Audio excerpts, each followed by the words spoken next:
More and more code is being written with AI. People often talk about AI coding tools as if they help all developers equally.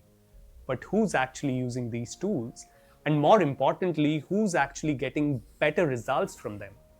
The answer is not everyone equally. This matters because coding is a huge economic activity. AI could increase software output quickly, which means its economic value could be enormous. But if most of the gains go to people who are already experienced, then AI may mainly strengthen those who are already ahead.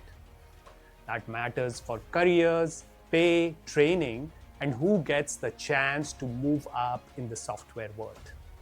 Hi, I'm Sumit Malik, a researcher at the University of Amsterdam, and welcome to The Devil Wears Data, where I break down interesting research for regular people. Because here is the problem. A lot of research is basically inaccessible for regular people, and honestly, that makes sense. Scientists usually write papers for other scientists, not for you. But if you're curious, you're at the right place. Today, we are looking at research that does not focus so much on theory. Instead, it carefully studies what has actually happened with generative AI in coding. Researchers at the Complexity Science Hub in Vienna, Utrecht University, and the University of Budapest wanted to track real AI use in real work, not just ask people in surveys how much they are using AI and how much is it helping them. So now we have real world data. They focused on Python code on GitHub, which gave them a huge stream of real developer activity from 2019 till 2024. Now, they studied more than 160,000 developers across 6 major countries: the United States, France, Germany, India, China, and Russia. In total, they analyzed more than 13 million code contributions, right? So it's a fairly comprehensive data set focusing on the Python code.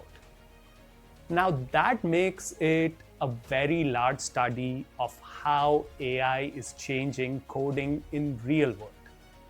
And here is the clever part they did. The researchers wanted to detect AI or AI assisted code in this massive set of Python code on GitHub. So they started with functions from 2018 because in 2018 there were no ChatGPT.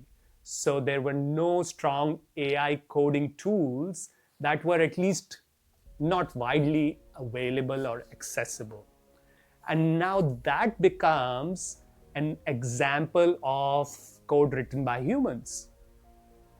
Now they took that code and they used one language model to describe each function in plain English.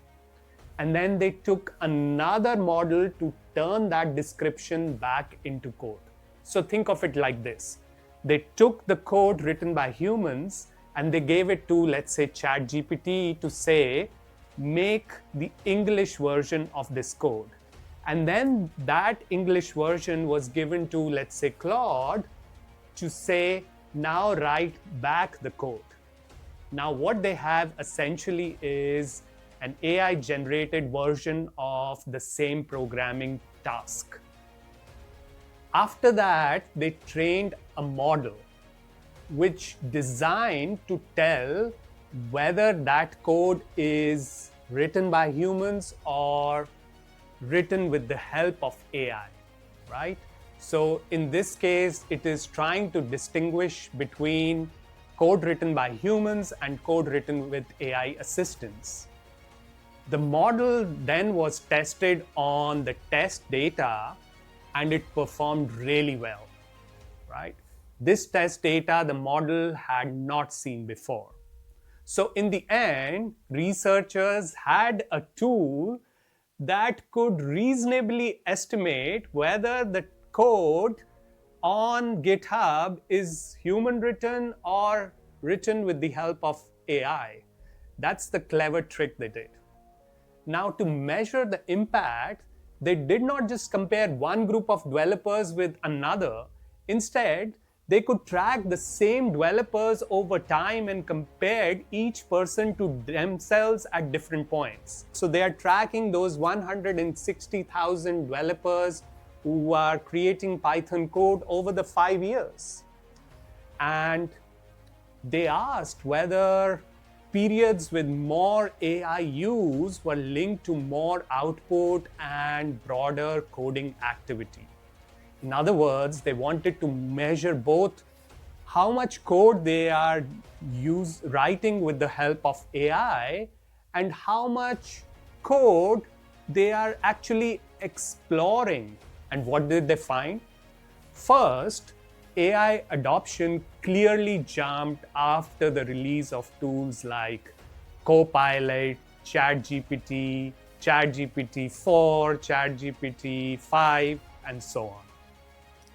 By the end of 2024, the time when they had the last data point, they estimate that about 29%, almost one third, of Python functions in the US had substantial AI support. So nearly 1 in 3 Python functions in the US may have been written with meaningful help from AI. France and Germany were close behind at roughly 23 and 24%. India had also narrowed the gap a lot by 2024. Almost 20% of the code in India was being written with the help of AI, while Russia and China still lagged behind. In other words, the US had an early lead, Europe got really close to the US, and India was catching up fast. But here is where the story gets really interesting.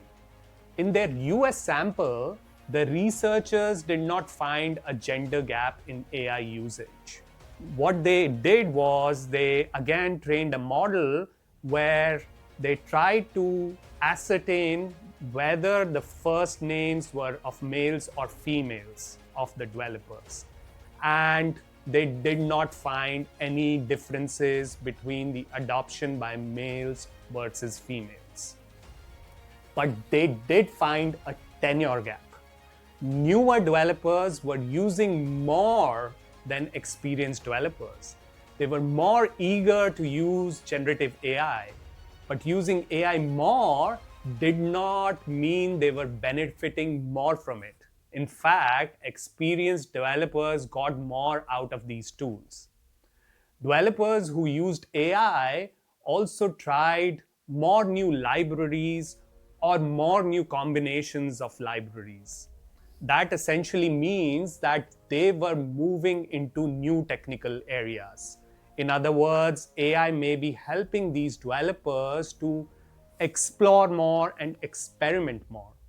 But these gains were concentrated among experienced and senior developers, while early career developers showed no clear measurable benefit. That is the key result. AI seems to increase coding output and help experienced developers branch into new areas. But it does not automatically help people at the start of their careers. The problem, therefore, is not that junior coders are lazy. In fact, they seem more eager to adopt AI, but the issue seems to be that the same tool rewards judgment, context, and experience, and senior developers already have more of those. So the big takeaway from this research is that AI coding tools may not level the playing field.